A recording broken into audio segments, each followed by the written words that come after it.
Ayan, kailangan natin mag-delete kaya i-post na natin itong mga videos natin na naka-intact dito sa cellphone natin. Dito ay exit na tayo, nakuha na natin ang ating baggage kaya lalabas na tayo sa kung saan bay ang kapatid ko na naghihintay. Ayan, sa bay 13 po tayo. So ayan, hanapin natin siya sa labas. Ayan, lalabas na tayo kasi nasa labas na daw siya naghihintay.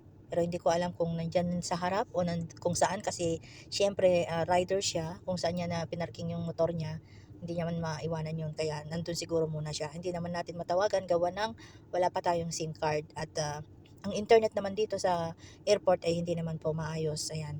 So lumabas na po tayo, nandito na tayo sa mga bay kung saan naghihintay ang mga tao at nagdra-drop ng mga pasaheros. Yan.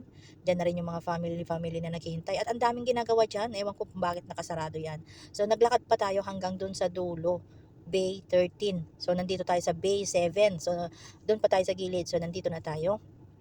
Malapit na. Pero nung pagdating ko dyan, wala pa yung kapatid ko. Kaya sabi ko, saan kaya siya? Naghintay pa ako dito ng medyo matagal. So sabi ko, nasaan siya? Nasaan siya? Hindi ko naman siya matawagan. Gawa ng wala tayong wifi.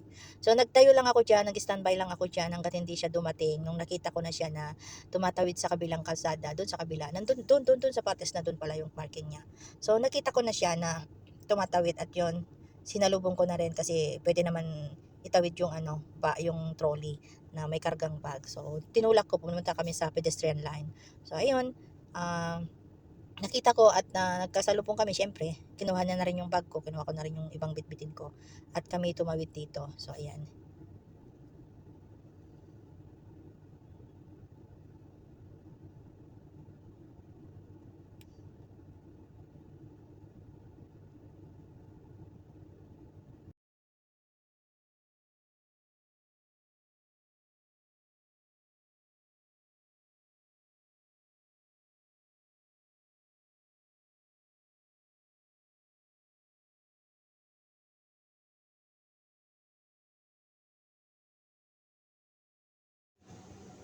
Medyo malayo mang kasisi ang pinarkingan ng kapatid ko, kaya naglakad po kami.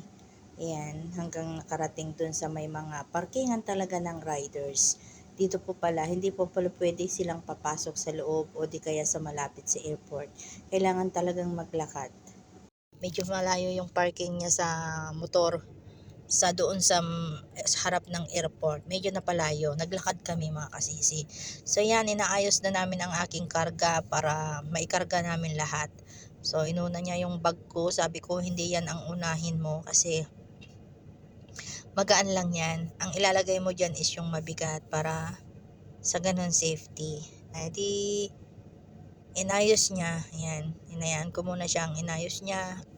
Tapos yung binili ko na alak sa duty free, eh, nilagay niya doon sa loob. Sabi ko mabibiyak doon pagpalitin mo yung bag na yan at saka yung isa. Kasi okay lang yun na madaganan sa loob niyan kasi at least naman yan. Safety naman yung box niya. Ayan mga sisi. Ayan yung binili ko na alak, tatlo. Sale kasi 159. Tatlo na. So, bumili ako. Eh, alam niyo naman na alak is life sa Pilipinas. O, di ba? So, yan lang naman ang naipasalubong ko sa mga kanila. Kaya, yun. Diyan niya pala inilagay. Ewan ko bakit nabasag yung karton niya. Parang naitapon yung tubig ko sa loob ng plastic ng duty free. Kaya natanggal yung karton ng alak. Ang ganda nga ng karton nasira. Gawa ng nabuhusan ng tubig. Ayan, inintay ko lang ang kapatid ko na inaayos ang aking gamit. At tignan nyo naman po ang daming rider dyan. So, ayan, inayos na ang aking helmet. Kasi kailangan nating mag-helmet. First time ko dyan na mag-ride sa riders. Sasakay ng ganyan. At least ang kapatid ko ang sama ko. Ayan, naayos na ang bag. Safety na. Ilagay na sa taas. Tinali ng kapatid ko. Puti na lang iisa yung bag ko. At isa lang yung naitali. 30 kilos po yan mga kasisi. So ayan. Hindi ako marunong sumakay. Kaya tinuruan ako kung paano sumakay. Nahirapan tayong makyat mga kasisi. Saya tawang-tawa ako dyan. Hindi ko maitaas yung paa ko. Kaya yan. Tinulungan niya akong umakyat. Yun pala, apakan mo pala yung nasa side para makaakyat. So, ayan. Thank you, Lord, kasi nakauwi tayo ng safe. At dire-diretso ang trabaho natin dyan. Dire-diretso ang uwi natin. Kaya pagod tayo at haggard na haggard dyan.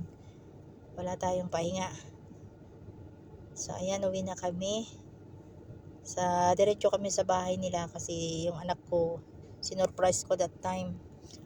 At si Bunso lang nakakalam pero tulog pa daw sila noon. Dumating ako kaya doon diretso kami sa bahay ng kapatid kong ito, si Richard.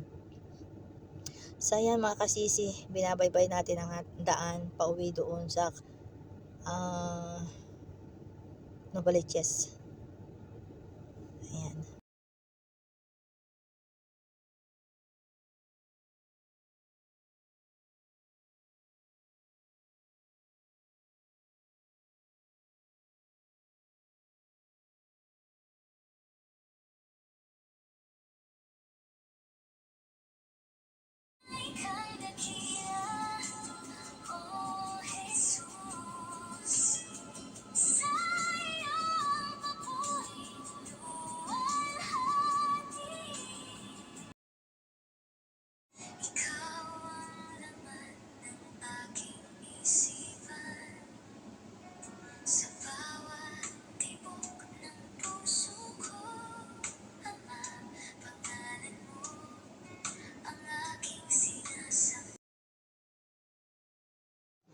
Wala pang masyadong tao, ay wala pang masyadong sasakyan mga kasisi kasi umaga po ito kaya ang bilis ng kapatid ko magpatakbo. So ayan, single po yan, single motor kami, rider siya kaya ayan, pabilis niya. Sabi ko dahan-dahan lang, makakaano din tayo. 100-120 ang speed niya dyan. Sabi ko dahan-dahan lang. Alam niyo naman na po ako, first time ko na mag-rides, o di ba? Kaya nakakapit ako sa balikat ng kapatid ko. Sabi niya sandal daw lang ako sa bag. Ay natatakot naman ako na baka malaglag yung bag sa likod. Kaya mas baling inano ko siya doon sa harap kasi sabi niya hindi, pag riders ka hindi mo masyadong pag sumakay ka ng rider ko, sabi niya, wag mong idiin yung ano mo sa harap, sabi niya, mas bale sa likod, sabi niya, i-atras mo yung likod mo sa likod kasi may harang naman na ano, sabi niya. Tinuruan niya din ako. Syempre, first time natin na mag-rides mga kasisi. At least kapatid ko naman yung sinakyan ko. O, di ba? Sinundo niya ako sa airport mga kasisi. So, ayan, patuloy lang ang ating pagra-rides yan hanggang hindi kami nakauwi. Joyride talaga. Ang sarap mag-joyride pag umaga. Medyo malamig pa siya. At saka hindi po traffic. At saka hindi pa siya masyadong madaming sasakyan. So, ang sarap pala mag-ride pag ganito. Yung hindi pa matao, madaming sasakyan.